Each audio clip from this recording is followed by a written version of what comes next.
में बशर अल असद की सरकार गिरने के बाद सीरिया में उसके पड़ोसी देशों ने चढ़ाई शुरू कर दी है। अब सीरिया में तुर्की और इजरायल के बीच होड़ सी छिड़ गई है कि सीरिया की जमीन को कौन कितना कब्जा कर पाता है। तुर्की और इजरायल दोनों एक दूसरे पर सीरियाई इलाकों पर कब्जा करने का आरोप लगा रहे हैं। दोनों ओर से बयानों की बमबाजी हो रही है और इस बीच एक्सपर्ट्स का कहना है कि सीरिया की यह हलचल एक बार फिर उसे भयंकर गृह युद्ध में धकेल सकती है।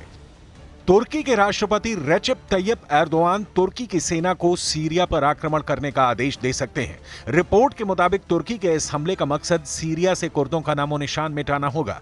रिपोर्ट में दावा किया गया है कि जब हयात तहरीर अल शाम यानी HTS दमिश्क की ओर बढ़ रहा था, तब तुर्की ने अपने मिलिशिया के साथ मिलकर कुर्दों के खिलाफ मोर्चा खोल दिया था, जो उत्तर पूर्वी सीरिया में हुकूमत चलाता है।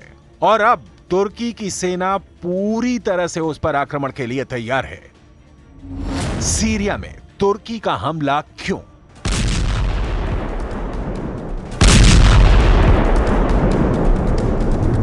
दमिश्क पर जुलानी का संगठन HTS काबिज हो चुका है। राष्ट्रपति असद के सत्ता से बेदखल होने के बाद HTS ने तुर्की और उसके मिलिशिया सीरियाई राष्ट्रीय सेना SNA के साथ हाथ मिलाकर कम से कम 3 जगहों पर कुर्दों के खिलाफ हमले तेज कर दिए। कुर्द सीरियन डेमोक्रेटिक फोर्सेज यानी SDF के शीर्ष कमांडर ने चेतावनी दी है कि अगर तुर्की HTS गठबंधन अपने हमले जारी रखता है तो देश खूनी गृह युद्ध के एक और दौर की ओर आगे बढ़ सकता है।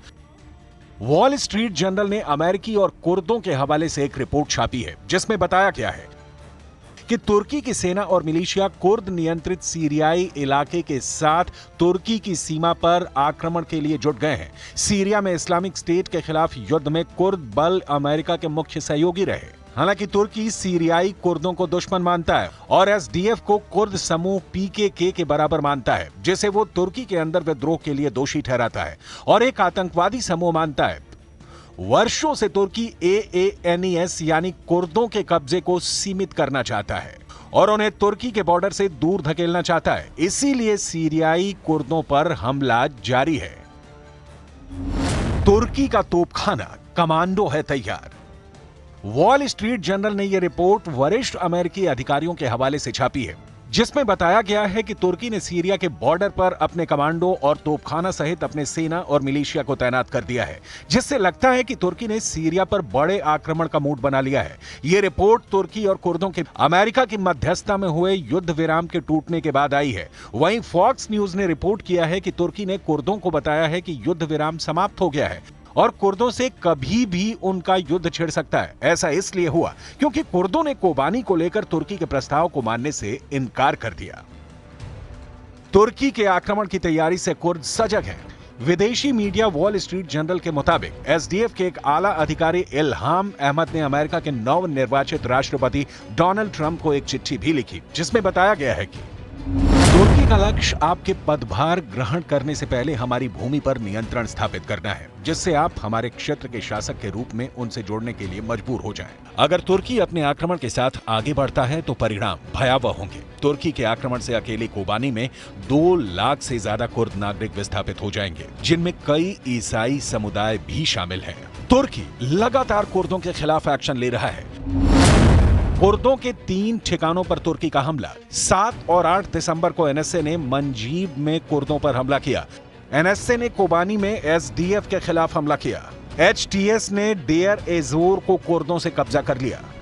In conversation with the SDF, and we are in conversation with our allies in Turkey, and I should say our other partners in the region are in conversation with Turkey about this question as well. This is not just a United States question. And we are trying to work on a path forward that de-escalates tensions. विदेशी media fox news के मुताबिक तुर्की के इन हमलों ने कुर्दों को भीतर तक डरा दिया है और उन्हें अपने सफाई का डर सताने लगा है। तुर्की ने कोबानी की ओर बढ़ना शुरू कर दिया है और इसे अगर जल्द नहीं रोका गया तो ये बेहद खतरनाक हो सकता है, जो सीरिया में कुर्दों के अस्तित्व को खतरे में डाल सकता है। इससे तुर्की में भयानक गृह युद्ध भी छिड़ सकती है। Understand the very legitimate concerns that Turkey has about the terrorist threat that the PKK poses. We understand the very legitimate concerns that Turkey has about the presence of foreign fighters inside Syria. एक तरफ Syria में तुर्की के लड़ाके और सैनिकों के बम, गोली और बंदूक गरज रहे हैं, तो दूसरी ओर तुर्की के नेताओं की जुबान भी चल रही है। तुर्की ने हाल ही में इजरायल के दक्षिणी सीरिया के गोलान हाइट्स पर कब्जा करने की निंदा की।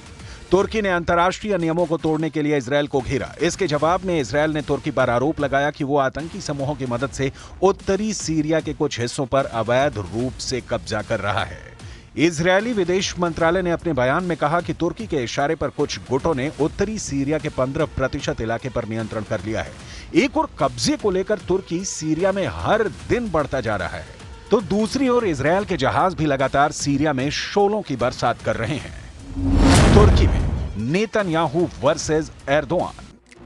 इस वक्त सीरिया के आसमान में इजरायल की एयरफोर्स बहुत एक्टिव है। इजरायल के F-15 फाइटर जेट लगातार उड़ान भर रहे हैं और इनको ऐसे ऐसे बमों से लैस किया गया है जिनसे ऐसे धमाके हो रहे हैं कि सीरिया की सेना को मिट्टी में मिलाने वाले इजरायली अटैक ने तेहरान तक दहशत फैला दी है।